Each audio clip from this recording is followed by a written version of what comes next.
सावरी part 3। Phone पर अंकुश की बातों से लग रहा था वो भी चाहते हैं दीदी जॉब ज्वाइन करे। दीदी ने सारी बात अंकुश को बता दी कि पिताजी नहीं चाहते हैं मैं जॉब करूं। अंकुश ने थोड़ा सोच के सुझाव दिया, ठीक है पीहू, तो ऐसा करो, आप आज आके जॉब को कन्फर्मेशन करके सारी फॉर्मेलिटी पूरी करो। दीदी बोली, पर पिताजी। अंकुश ने फिर बोली, आपको जॉब आके फाइनल एग्ज़ाम के बाद ही ज्वाइन करनी है, उसमें अभी बहुत समय भी है। तब तक आप पिताजी को मनाने की कोशिश करना, और अगर नहीं माने तो मैं बात करूँगा आपके पिताजी से। दीदी बोली, आप इतना सब हमारे लिए क्यों कर रहे हैं, आप परेशान मत हो। अंकुश बोले, आप बहुत टैलेंटेड हैं, तो मैं बस नहीं चाहता आपका हुनर बस घर तक ही सीमित रह जाए। दीदी ने कहा, ठीक है, मैं आज आने की कोशिश करती हूँ। इतना कह के दीदी ने फ़ोन रख दिया। दीदी ने सारी बात हमें बताई। हम दोनों ने माँ से बात की। माँ ने पहले मना किया पर जल्द ही मान गई। वो बोली, ठीक है, पर पिताजी के आने से पहले आ जाना, नहीं तो मैं नहीं संभाल पाऊँगी बात। ठीक है माँ, you are the best mom in the world. दीदी ने खुशी से माँ को गले लगाते हुए बोली। माँ ने कहा, अच्छा ठीक है, जाओ, नहीं तो देर हो जाओगी। दीदी तैयार होने चली गई। मैं दीदी के रूम में गई तो देखा पूरे बेड पर कपड़े फैले हैं। क्या पहनूं छोटी? दीदी मुझे प्यार से कभी कभी छोटी बुलाती थी। हमने दीदी की ड्रेस सेलेक्ट करके बताई। दीदी तैयार हुई और जाने लगी। दीदी जाते हुए बोली, माँ जा रही हूँ, बाय छोटी। मैंने दीदी को ऑल द बेस्ट बोला। माँ रसोई से आते हुए बोली, रुक जा पीहू। माँ के हाथ में कटोरी में दही चीनी थी। माँ दीदी को खिलाते हुए बोली, तुम दोनों ही मेरे लिए मेरा बेटा हो, हमेशा घर का सम्मान बनाए रखना और इतनी सफल हो कि तुम्हारे पिताजी भी ये मान जाए बेटियाँ किसी से कम नहीं होती। दीदी ने माँ को गले लगाकर आशीर्वाद लिया और चली गई। दीदी जब ऑफिस पहुंची तो देखा ऑफिस काफ़ी बड़ा था। रिसेप्शन पर दीदी ने अपने बारे में बताया तो उन्होंने एक केबिन की तरफ इशारा किया। दीदी ने सारी फॉर्मेलिटी पूरी की और आने की तैयारी करने लगी। तभी अंकुश मिल गए। हाय पीहू, दीदी की तरफ इशारा कर बोले। दीदी ने भी बोला, हेलो सर। अंकुश, अरे ये सर क्यों बोल रही हो? दीदी बोली, क्योंकि अब आप हमारे होने वाले बॉस हैं। अंकुश हंसते हुए, नहीं, मेरे ऑफिस में मैं किसी को अपने आप को बॉस नहीं कहलवाता, तो आप भी बस अंकुश ही बुलाएं। तो आज आपकी जॉब फाइनली फिक्स हो गई। हाँ सर, पर पता नहीं कर पाएंगे या नहीं, दीदी उदास होते हुए बोली। अंकुश, फिर सर, अगर आगे से आपने सर बोला तो मैं भी आपको मैम बुलाने लगूंगा। चलिए फिर कॉफ़ी पीने चलते हैं, आपकी जॉब की खुशी में। नहीं, आपको तो पता ही है, पिताजी को नहीं पता, उनके आने से पहले पहुंचना है। फिर कभी सर। उफ, सॉरी अंकुश। दोनों हंसने लगे। दीदी जब घर आई तो मैं दीदी को पकड़ के बैठ गई और सारी बातें पूछने लगी। दीदी रुक जा, थोड़ा सांस तो लेने दे। दीदी ने सारी बात बताई। मैं कुछ सोच में पड़ गई। दीदी ने सर पर हल्की सी थपकी दी और बोली, अब किस सोच में पड़ गई? मैं बोली, दीदी अंकुश इतने अच्छे स्वभाव के और तरुण इतने मतलबी, ये दोनों बिल्कुल भाई नहीं लगते, कहीं ऐसा तो नहीं? तरुण अंकुश के पिताजी और माँ को मंदिर की सीढ़ियों पर मिला। हम दोनों हंसने लगे। पिताजी आए, हम दोनों अपने कमरे में चले गए। दिन ऐसे ही बीत। फिर मुझे भी कॉलेज जाना था, आज प्रेजेंटेशन थी। दीदी ने बोला, बिल्कुल मत डरना, जैसे मेरे सामने बोली वैसे ही उनके सामने बोलना, जाओ, ऑल द बेस्ट। नेहा के साथ कॉलेज जाने लगी। नेहा ने बताया, सबको कॉलेज के हॉल में जाना है, वहीं प्रेजेंटेशन होगी। हम लोग कॉलेज पहुंच गए। अभी थोड़ा समय था, मैं अपने क्लास में चली गई और एक बार फिर प्रेजेंटेशन का रिवीजन करने लगी। तभी क्लास में तरुण आया। मैं उसे देख थोड़ा डर सी गई, ये फिर मेरा मजाक न बनाने लगे और अंकुश से शिकायत की थी कहीं उसके लिए डांटने न लगे। मैं डरी नज़रों से उसे देख रही थी। वो बोला, हाय चश्मिश, मुझे नहीं पता था तुम मेरी बात इतना दिल पे ले लोगी कि कॉलेज आना ही छोड़ दोगी। तुम्हारी बहन आई थी मेरी क्लास लेने। वैसे तुम्हारी बहन है बहुत खूबसूरत, ज़रूर अपनी माँ पे गई होगी। वैसे तुम किस पे गई हो? मैं समझ रही थी ये मेरा मजाक बना रहा है। मुझे अपना दिन खराब नहीं करना था। मैंने अपनी फ़ाइल उठाई, बिना कुछ जवाब दिए वहाँ से जाने लगी। तरुण ने सामने से आके रास्ता रोकने लगा। मुझे अब बहुत गुस्सा आ रहा था। मैं बोली, तरुण मुझे तुमसे कोई बहस नहीं करनी, प्लीज़ मुझे जाने दो, परेशान मत करो। तरुण फिर अपना एटीट्यूड दिखाते हुए बोला, मैं और तुम्हें परेशान, पता है लड़कियां तरसती हैं कि मैं उनसे बात करूं। जाओ तुम भी क्या याद करोगी, मैंने तुम्हें अपने 5 मिनट दिए। मेरे भैया ने तुम्हें सॉरी बोलने को बोला है। वैसे तरुण किसी को सॉरी नहीं बोलता। तरुण कॉलर ऊपर करते हुए बोला, पर भैया ने बोला है इसलिए बोल रहा हूँ। सॉरी, तरुण बहुत मुरझाई आवाज़ में बोला और जाने लगा। मैंने चैन की सांस ली, तभी वापस आया और उंगली दिखाते हुए बोला, आगे से मेरी शिकायत भैया से मत करना, समझी? तरुण कुछ सोच के बोला, वैसे भी कैसे करोगी भैया, अब कॉलेज नहीं आएंगे उस दिन की तरह और फ़ोन तुम कर नहीं सकती। शरारती भरी मुस्कान से जाने लगा। तभी मैंने एक मोबाइल नंबर बोला। वो चौक के पीछे मुड़ के देखने लगा। मैंने बोला, यही है ना नंबर तुम्हारे भाई का? मैंने दीदी के फ़ोन में देखा, मुझे नंबर देखकर ही याद रहते थे। तरुण फिर कुछ बोलने ही वाला था कि क्लास का टाइम हो गया। बेल बज गई, सबको कॉलेज हॉल में पहुंचना था। तरुण ने बोला, तुम्हें तो मैं बाद में देख लूँगा। प्रेजेंटेशन शुरू हुई, सब बहुत अच्छा प्रदर्शन कर रहे थे। मेरी प्रेजेंटेशन सबसे आखिरी में थी, अब मेरी बारी थी। 2 सेकंड आँख बंद कर दीदी की बात याद की, यही मौका अपने प्रति सबकी सोच बदलने का। मैंने लैपटॉप लिया और अपनी पीपीटी शुरू की। बोलना और पीपीटी दोनों ही मुझे खुद ही हैंडल करने थे। मैं आत्मविश्वास के साथ पोडियम पर खड़ी माइक में बोल रही थी। मेरे क्लास के सभी मुझे आश्चर्य भरी नज़रों से देख रहे थे। तभी माइक की आवाज़ बंद हो गई। मैं बार बार माइक चेक कर रही थी, पर वो नहीं चल रहा था। मेरे लाख कोशिश करने पर भी वो माइक पता नहीं क्यों नहीं चल रहा था। जो सर एंकरिंग कर रहे थे उन्होंने ये सब देखा तो उन्होंने अपना वायरलेस बिना तार वाला माइक मुझे दे दिया। मैंने जल्दी से सब दोबारा से व्यवस्थित करने लगी। एक हाथ से माइक और एक हाथ से लैपटॉप हैंडल करना मुश्किल हो रहा था। फिर मैंने अपनी प्रेजेंटेशन को चालू रखते हुए सब कुछ अच्छे से एक्सप्लेन किया और जो भी प्रश्न वहाँ उपस्थित प्रोफेसर ने पूछे उसका भी बहुत सहज स्वभाव से उत्तर दिया। सभी की प्रेजेंटेशन पूरी हुई। अब गेस्ट प्रोफेसर द्वारा बेस्ट प्रेजेंटेशन का नाम बोला जाना था। मुझे अपनी उम्मीद तो बिल्कुल नहीं थी, क्योंकि माइक की वजह से प्रेजेंटेशन थोड़ी अव्यवस्थित हो गई थी। सामने प्रोफेसर ने नाम बोलने के लिए तैयार थे, वो बोल रहे थे। सभी की प्रेजेंटेशन बहुत इम्प्रेसिव थी, फिर भी अगर किसी एक को चुनना है तो वो है तरुण का ग्रुप। पूरा हॉल तालियों से गूंज उठा। तरुण का ग्रुप, जिसमें नेहा भी थी, स्टेज पर गया और गेस्ट प्रोफेसर द्वारा उन्हें एक बहुत सुंदर ट्रॉफी दी गई। वो सब बहुत खुश थे। मैं भी खुश थी, क्योंकि मेरे लिए किसी प्रतियोगिता में भाग लेना उसमें जीतने से ज़्यादा ज़रूरी है। फिर सब स्टेज से उतर अपने अपने सीट पर आ गए। मैं उनकी सीट के ठीक बिल्कुल पीछे ही बैठी थी। तभी नेहा बोली, मुझे तो पता था मेरा ग्रुप ही जीतेगा। आखिर मैंने और तरुण ने इतना मेहनत जो की थी। स्टेज पर गेस्ट प्रोफेसर ने दोबारा बोला, जरा ध्यान दीजिए, सब शांत होकर सामने सर की बात सुनने लगे।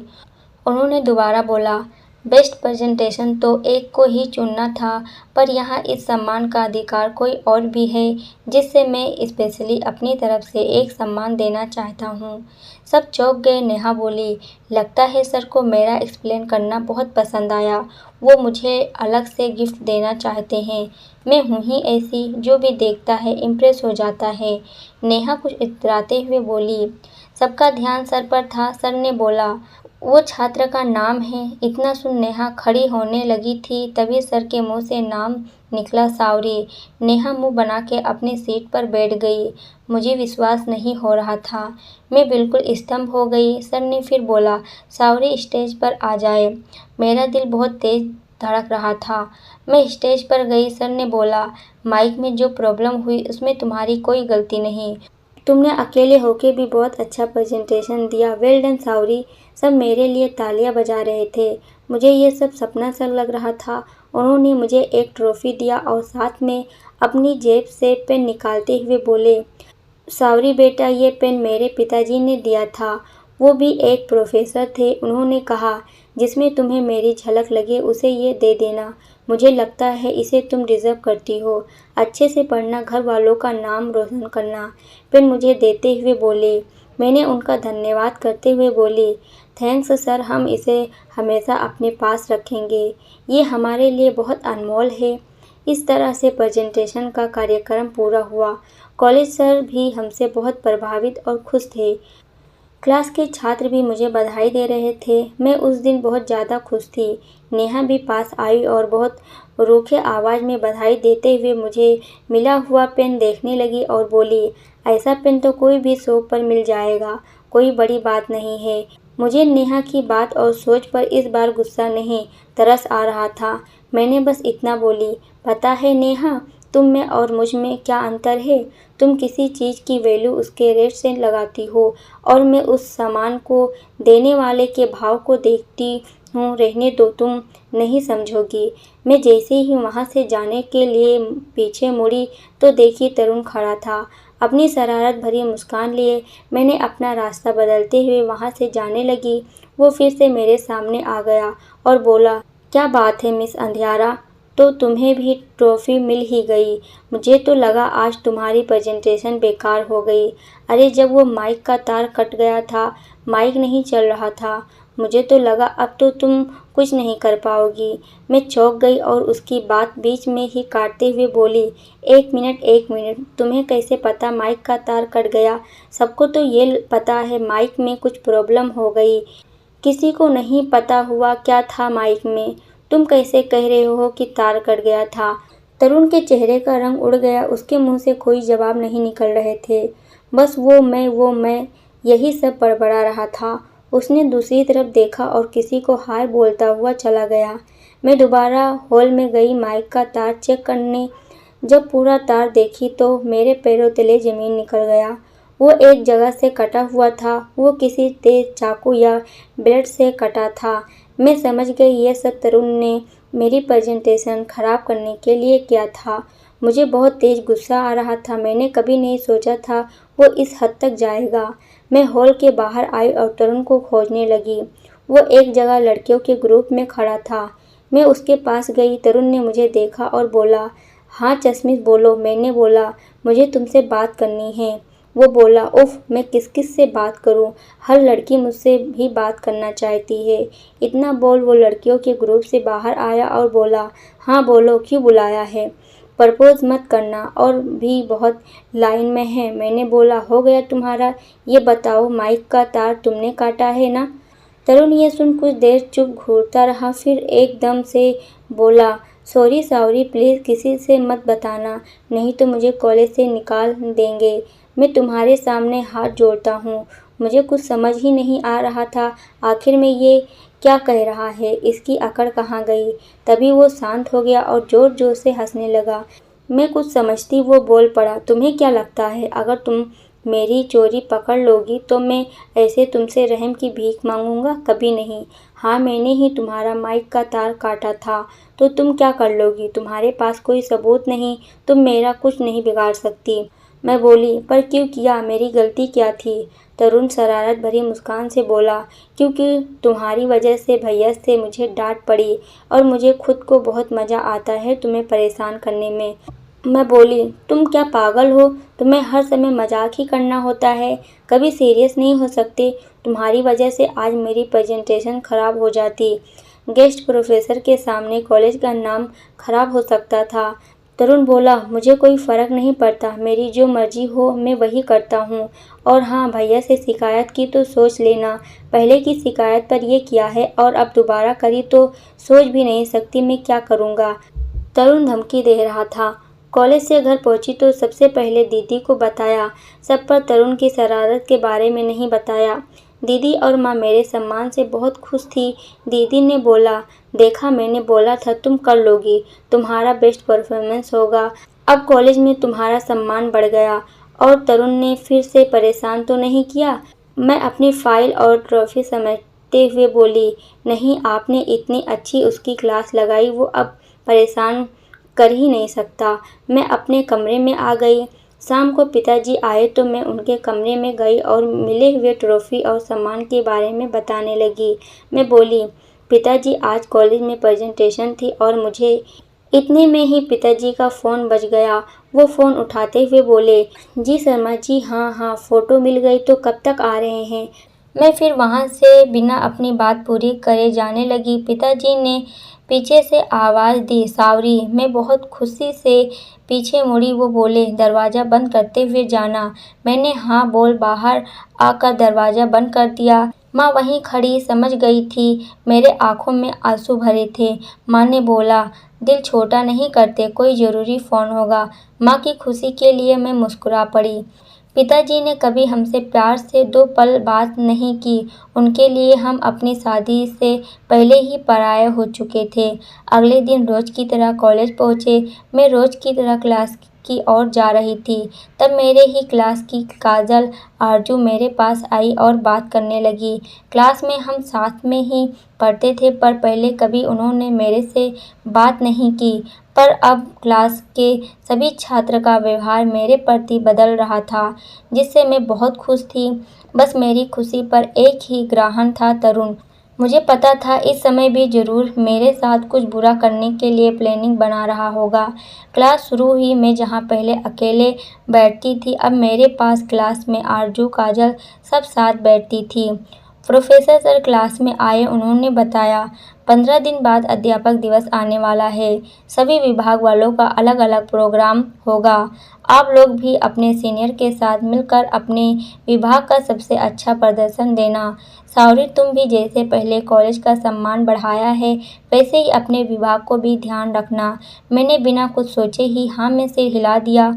और हाँ, इसके बाद आप सब लोगों को लेके टूर पर चलेंगे। ये सुन क्लास में शोर मच गया। यस यस सब बोलने लगे।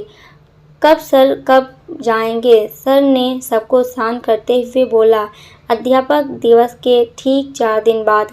सर के जाने के बाद 10 मिनट का रिलैक्सेशन था। तरुण ने बोला, तो सावरी तुम क्या करने वाली हो प्रोग्राम में? वैसे मैं एक प्ले करने वाला हूँ, उसमें मुझे एक दासी के रोल के लिए किसी की ज़रूरत है, वो तुम बन जाना। मैं ये सुन रही थी और पूरी क्लास हंसने लगी।